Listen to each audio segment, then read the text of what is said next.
छातीमा गोली खाएको छु, छातीमा। मैले प्रपर डकुमेन्टेसन बनाएको छु, यो मेरो रगत हो। We are going to stand together, every single one of them. Are you with me?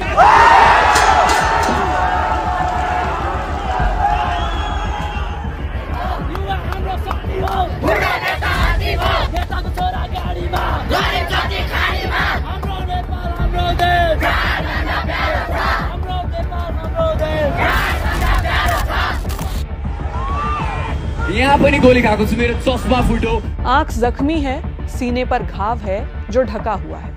एक हाथ में माइक और दूसरे में खून से सना कपड़ा, जिसे दिखाते वक्त एक युवा के गले की नसें फूल रही हैं, क्योंकि खून से सने इस कपड़े को पब्लिक के सामने उछालते हुए वो जोर जोर से चीख कर कह रहा है कि मैंने सीने पर गोली खाई है और ये नेपाली खून है। छातीमा गोली खाएको छु। जब जब वो नेपाली खून का हवाला देता है, युवाओं की हिम्मत की बात करता है, तो नीचे खड़े उसके जैसे और भी नौजवान जोश में, समर्थन में या कहूं आवाज में आवाज मिलाते हैं। 1,47,516 वर्ग किलोमीटर में फैला एक छोटा सा देश, जहां लगभग इस संख्या के ही बराबर लोग सड़कों पर उतरे और एक बहुत बड़ा आंदोलन बन गए। तस्वीरें इतिहास की किताबों में दर्ज किसी क्रांति की याद दिलाती हैं। वो जमाने कुछ और थे, लेकिन भारत के पड़ोसी देश नेपाल में हो रहा ये प्रदर्शन पूरी तरह से नई पीढ़ी का है, युवाओं का है, जेनजी का है। इससे पहले कि हम दक्षिण एशिया में बीते कुछ समय में हुए ऐसे आंदोलन या प्रदर्शन की समानताओं पर गौर करें, एक बार ये देख लेते हैं कि बीते 36 घंटों में नेपाल में क्या कुछ हुआ। अरे क्या क्या नहीं हुआ। सड़क से संसद तक शोर ही शोर, सन्नाटे भी चीखने लगे। सबसे पहले नेपाल में हो रहे उग्र प्रदर्शन के 5 बड़े अपडेट सुनिए। पहला और सबसे बड़ा अपडेट ये कि बढ़ते हिंसक प्रदर्शनों के दबाव में प्रधानमंत्री केपी शर्मा ओली और राष्ट्रपति रामचंद्र पौडेल ने आज इस्तीफा दे दिया। केपी शर्मा ओली का इस्तीफा भी प्रदर्शनकारियों की कई शर्तों में एक था। दूसरा, सोशल मीडिया पर लगा बैन हटा लिया गया। कल रात इमरजेंसी कैबिनेट बैठक के बाद सरकार ने फेसबुक, इंस्टाग्राम, व्हाट्सएप, एक्स समेत 26 प्लेटफॉर्म्स पर लगाए गए बैन को वापस ले लिया। ये जेनजी प्रदर्शनकारियों की मुख्य मांग थी, जो 4 सितंबर से लागू हुआ था। सुबह तक सभी ऐप्स बहाल हो गए, लेकिन प्रदर्शन नहीं रुके। तीसरा, काठमांडू में कर्फ्यू के बावजूद प्रदर्शन जारी रहा। गुस्साए लोगों ने संसद समेत कई राजकीय इमारतों में आग लगा दी। काठमांडू और दूसरे शहरों में अनिश्चितकालीन कर्फ्यू लगाया गया था, लेकिन प्रदर्शनकारी सड़कों पर उतर आए। उन्होंने नेपाली कांग्रेस पार्टी कार्यालय के बाहर, ट्रैफिक पोस्ट और संसद भवन के हिस्सों में आग लगा दी। ये घटना सोमवार को प्रदर्शन के दौरान 19 डेमोन्स्ट्रेटर्स की मौत के बाद भड़के गुस्से के जवाब में हुई।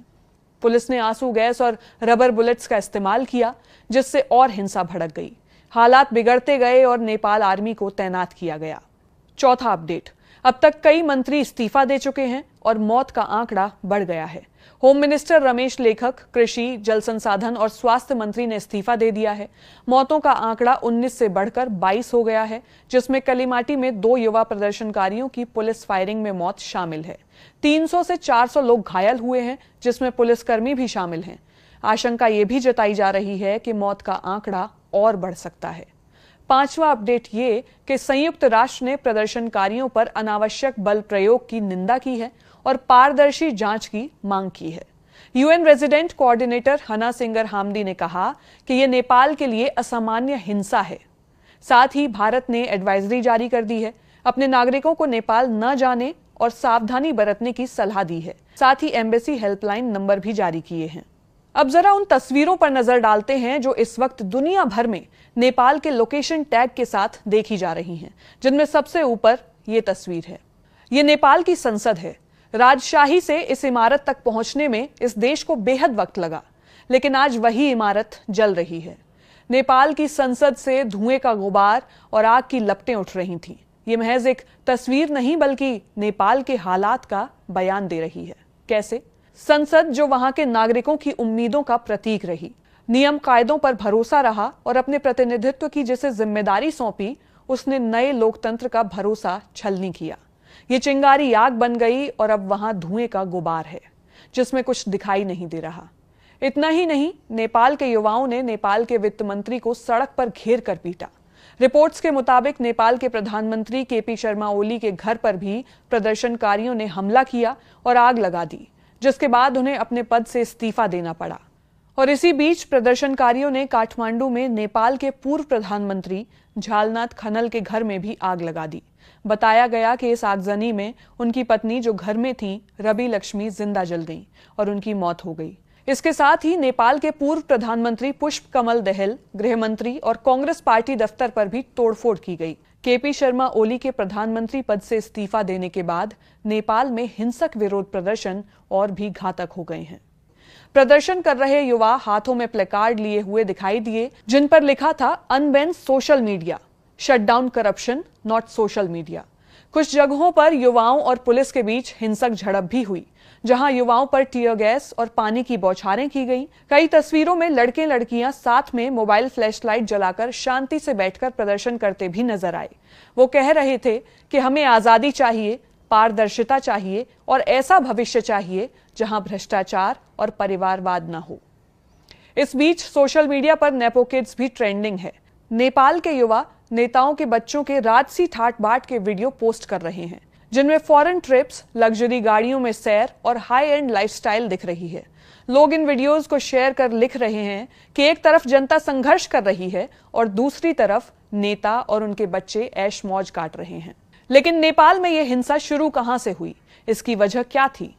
दरअसल नेपाल में जेनजी की अगुवाई में जो प्रदर्शन हो रहे हैं, उसका मेजर ट्रिगर 4 सितंबर को लगाया गया सोशल मीडिया बैन था। लेकिन ये प्रदर्शन नेपाल सरकार में भ्रष्टाचार, नेपोटिज्म यानी भाई भतीजावाद और खराब शासन के खिलाफ गहरी नाराजगी का नतीजा था।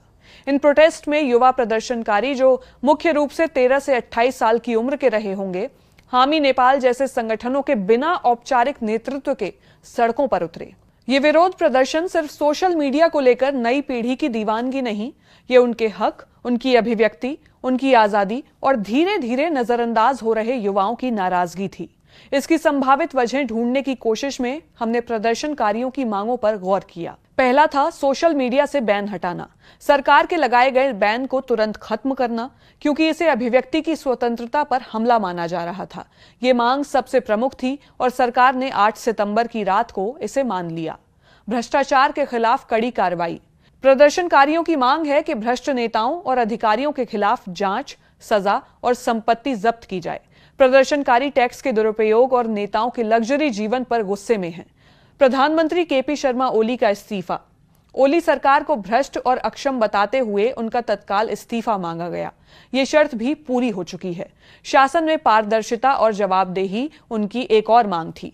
कानून का शासन, निष्पक्षता, न्याय और भाई भतीजावाद यानी नेपोटिज्म का अंत हो।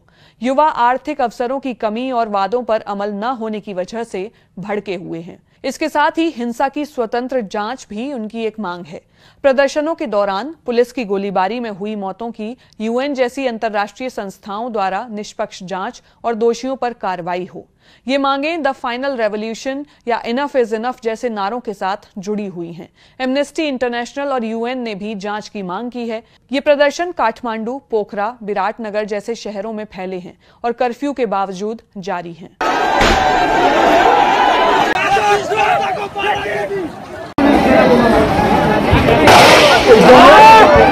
प्रधानमंत्री केपी शर्मा ओली ने राष्ट्रपति रामचंद्र पौडेल को सौंपे गए अपने इस्तीफे में नेपाल के असाधारण हालात और संवैधानिक राजनीतिक समाधान की आवश्यकता का जिक्र किया। इसके साथ ही उन्होंने अपने बयानों में स्पेशल इंटरेस्ट ग्रुप्स का जिक्र किया, जिन्हें उन्होंने प्रदर्शनों के दौरान हुई हिंसा के लिए जिम्मेदार ठहराया। इस शब्द का संदर्भ और संकेत समझें तो लगता है कि केपी शर्मा ओली यहां प्रदर्शनों को कुछ बाहरी या आंतरिक ताकतों के उकसावे का परिणाम बताने की कोशिश कर रहे हैं, लेकिन इसे एक सामान्य राजनीतिक रणनीति भी बताया जा रहा है, जिसमें सरकार अपनी विफलताओं का ठीकरा अस्पष्ट बाहरी ताकतों या षड्यंत्रकारियों पर फोड़ती है। नेपाल के इन प्रदर्शनों ने बांग्लादेश और श्रीलंका की याद जहन में ताजा कर दी। जियोपॉलिटिक्स पर नजर रखने वाले विशेषज्ञ मानते हैं कि दक्षिण एशिया के इस इलाके में युवाओं की संख्या बेहद ज्यादा है, लेकिन अस्थिर सरकारें देश के युवाओं को नजरअंदाज कर रही हैं और यही समानता है बांग्लादेश, श्रीलंका और नेपाल में भड़के हिंसक आंदोलनों की, जिनमें बड़ी तादाद में नौजवान शामिल हुए थे। नेपाल के युवाओं के पास भी रोजगार के अवसर ना के बराबर हैं। इसलिए ये गुस्सा सिर्फ सोशल मीडिया नहीं बल्कि भ्रष्टाचार पर भी था और सरकार की अक्षमता पर भी। नेपाल जैसे देश ने राजशाही से लोकतंत्र की तरफ कदम बढ़ाए थे। नेपाल के प्रधानमंत्री का इस्तीफा नेपाल की राजनीति में बड़ा बदलाव माना जा रहा है। 2008 के बाद वहां कई सरकारें बदली हैं। नेपाल में राजशाही खत्म होने के बाद कोई भी सरकार अपना 5 साल का कार्यकाल पूरा नहीं कर पाई, जिससे वहां हमेशा राजनीतिक अस्थिरता बरकरार रही। फिलहाल स्थिति ये है कि काठमांडू के आधे हिस्से पर नेपाल की सेना ने नियंत्रण कर लिया है। वीआईपी इलाके में बड़ी संख्या में सुरक्षा बलों की तैनाती की गई है। ये प्रदर्शनों के बढ़ते स्केल और हिंसा को काबू करने के लिए किया गया है। इस बीच नेपाल की कुछ मीडिया रिपोर्ट्स के मुताबिक इस्तीफे के बाद केपी शर्मा ओली शायद देश छोड़ सकते हैं। हालांकि फिलहाल इसकी पुष्टि नहीं हुई है। सोशल मीडिया बैन के खिलाफ मेयर बालेन शाह ने भी जेनजी के प्रदर्शनों का समर्थन किया है। नेपाल में युवा नेतृत्व की मांग उठ रही है, जो ये दिखाता है कि सरकार को लेकर नेपाल के युवाओं में कितनी नाराजगी है। नेपाल की सरकार ने अपने इस तानाशाही फैसले का अंजाम और ऐसे प्रदर्शन की सपने में भी कल्पना नहीं की होगी, लेकिन दुनिया भर के इतिहास में आवाज को दबाने की हर कोशिश बेशक देर से ही सही, लेकिन धीरे धीरे पुरजोर बनकर फूटी है। जिस ताकत को नेपाल की सरकार ने कम आंका, उसकी वजह से आज नेपाल के दोनों शीर्ष पद खाली हुए हैं। ये नेपाल के साए में धूप की दास्तान है, जो राजनीति में वर्तमान व्यवस्था के प्रति निराशा, अंधकार और समस्याओं को दिखा रही है और बेहतर और न्यायपूर्ण विकल्प की तलाश को व्यक्त कर रही है। ठीक वैसी साए में धूप जिसमें दुष्यंत कुमार लिखते हैं कि रक्त वर्षों से नसों में खौलता है, आप कहते हैं क्षणिक उत्तेजना है। नेपाल की स्थिति पर आपके क्या विचार हैं? हमें कमेंट सेक्शन में जरूर बताइएगा।